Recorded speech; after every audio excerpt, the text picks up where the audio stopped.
Okay, welcome back to Java Video Tutorials. This is lesson 5 and we're going to be starting on variables. So I'm going to go ahead and open up Dr. Java, and I think we're going to do this lesson in our regular coding view, no interactions pane this time.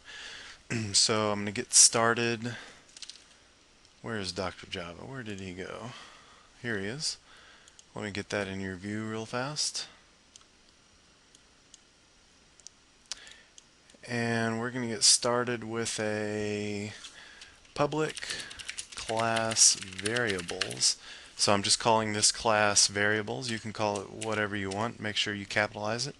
And I'm going to give it a public static void main method. Okay, so that's string array args. And here we go. So let's start out. Variables. What are variables? Variables are basically just named values that you can assign in a programming language, and they can change, they can stay the same, but the main thing is you want to use variables instead of constants to make your programs dynamic. So let's go over different types of variables. We can store different types of data in these variables, and the most obvious type is just some kind of number. And so in Java we have, I believe there's 6 different data types for numbers, and we're going to go through all those really quickly here. I'm going to start out with the two most common that I use, and those happen to be integer, which you can specify by int for int. And so let's create an integer variable, and it's going to be int, and we'll call we can name the variable anything we want. So we can call it my integer, and an integer obviously has just a whole number. It's not going to have a decimal, so it can be positive or negative, and so we can say my integer equals 5, and make sure you terminate your line with a semicolon. So now we have my integer equals 5, and let's say we want to print out that integer. So I'll say system.out.println, and there's not going to be any quotes because I'm not printing out a string, so I'm just going to say print out my integer, and then we should be able to just go ahead and run this program. So I'm going to quickly compile it, and I'm going to save it somewhere. I don't know where I'll save it. I don't know where. Oh, here we go, Java Video Tuts, and I'll just save it. Variables.java. Okay. So there we completed our compilation, and let's go ahead and run it by typing Java variables. And you can see it printed out the number 5 because it printed out my integer, which was equal to 5. So the println method, it knows it can take in an integer data type, and when it takes in that integer data type, it knows to just print out that integer. So the println method is written so it can take in several different data types. Like in the first lesson, we gave it a string for hello world, and we're going to give it a few different data types here. So I'm going to turn this into my second most common number data type, which is called a double. And a double is what I use for floating point values. So I'm just going to call it my double, and I want to give it a floating point value, so it can be, negative 23.8, and that would be an acceptable double value. So I'm going to go ahead and change this to double here and compile it. And if I rerun that Java variables, you can see it just prints out negative 23.8. Nothing special going on here. And so we can also add our variables. So I created my double. Let's go back and create my integer. Set it equal to 5, and then let's say double sum, and we want to add these two variables together. Well, that's just going to be my double plus my integer, and terminate that line with a semicolon, and we're going to print out sum, and here we go. Compile and run.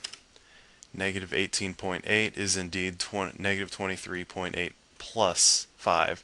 So this double is able to be added to an integer, and it'll just give me a double in return. So that's why I specified this double variable sum is equal to my double plus my integer, even though my integer is an int data type. It can be added to this double data type.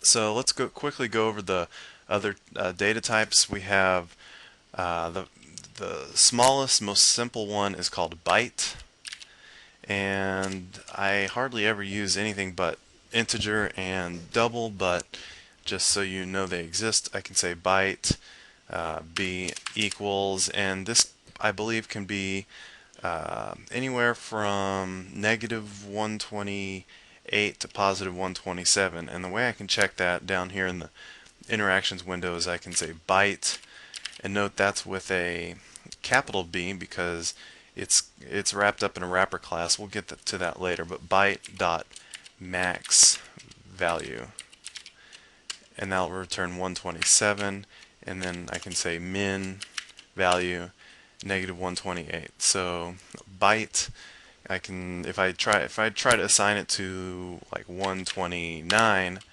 then that's going to generate an error for me. Error found, possible loss of precision, so I need to make sure that stays less than 128. So okay, I need to print out B here.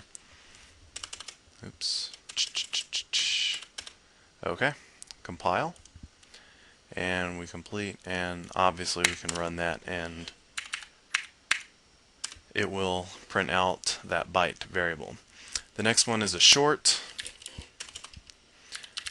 and it's also an integer data type, and the only difference between short, int, and byte so far is the range of values it can hold. So let's go ahead and type short.max value, and we get 32767, and we can do min value. And you might notice, you might be wondering why it's not negative 32768 to positive 32768. Instead it's 32767. Well, the reason is because we have 0. 0 is a number and it's got to be counted, so that's why you see that difference there. So we have that short, and then just for fun we can do integer dot max value, and it's quite a bit larger, and you probably won't go higher than that very often, but if you do, you can always use your long data type, which is huge, astronomically huge. So we have integer, which is what I use the most, and then our bytes, and then shorts, and then longs if you really need a big number. And those are all your integer data types. And if you want to use a floating point data type, I recommend double.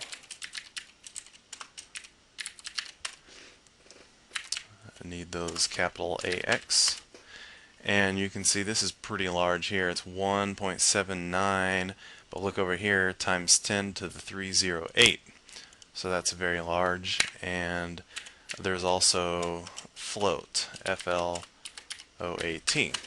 Float is another data type for floating point values, and it's a little bit smaller, and it goes times 10 to the 38. So those are your 8.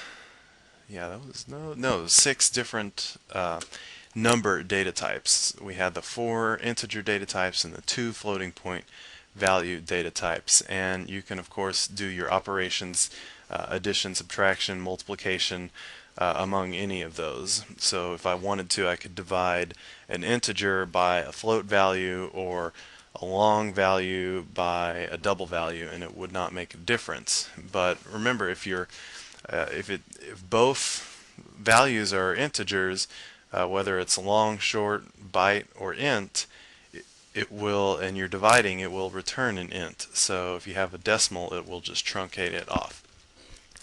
So let's go ahead and move to our other data types. There are two more. We have the char, or char as some people call it, and it's just C-H-A-R.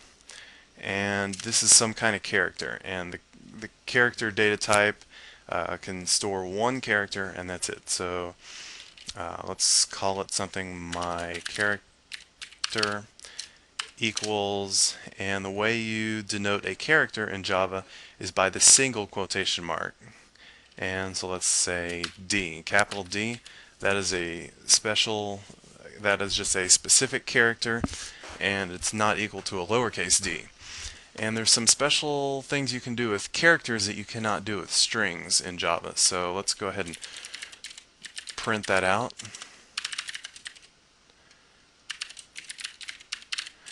And remember, strings are denoted with your double quotation marks like that. So if you see a single quotation mark, don't get confused and think it's a string, because it's not. Let's go ahead and compile that and go ahead and run it. Java variables. Obviously it'll print out a D for us, and that's capital D. It's not the same as a lowercase d, and that's a character. Each character in the Unicode set has a special code value, so I can add characters together if you want. So I can say int, sum equals my character plus a. And so let me print out sum, compile that,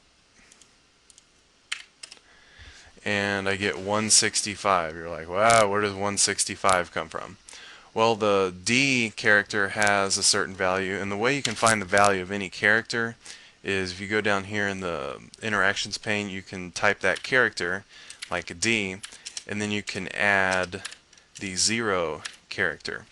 And that's not what I meant. I meant the 0 number. If you add 0, it'll give you the value of that character. So capital A is exactly 65, and then lowercase a is 97, and then you can, like, your 0 character is 48. So you can find out the different values of these characters. Do you really care? No. I don't know why I showed you that, just so you know. Whatever. Let's move on. Characters, yeah, a string. If you see a string, just know that's like a grouping of characters, and when we get into arrays, I'll talk more in depth about that later, but it's just a grouping of single character values together to create a string. Real quickly, another thing I can do, I can compare characters. I can say, well, is A greater than D? And that's false. I can say, X, and I can say A. So lowercase values, as you saw up here, have a higher number, so that will return true. So just so you know that, you can compare characters. And here we go. So our next data type is the last and easiest, and it's called the Boolean, B-O-O-L-E-A-N. You have to type out the whole word Boolean for you C++ junkies who just type bool all day long and think you're getting off easy. You're not. So Boolean, my Boolean equals true or false. That's all it can hold. True or false, not 1 or 0, true or false. So let's type true just because we're true and blue. My Boolean. Go ahead and compile that, and we're going to run that again. It prints out true. You cannot add Boolean values, so if I tried to say true plus true, I'd get some kind of error here, bad type in addition. And I believe we're done for today. Let's see, after variables we can do functions. Functions are very fun because they're very useful, and I'll look up my list of functions and see which ones we can write, make things kind of cool in here. So functions, then classes, and then we'll get into arrays and loops and all that good stuff in the future. But please stop by Java Video Tutorial, javavideotutes.com. If you have some money, make a donation, because I am just working off of nothing here, all coming out of my own pocket. My equipment, this microphone, this software, the hosting, the domain names, so it's all coming out of me, and I'd really appreciate a donation. And it might inspire me to record some more tutorials. So come over and have a shout, send me an email, and I'll see you guys next time. Thank you very much for watching. Have a good day.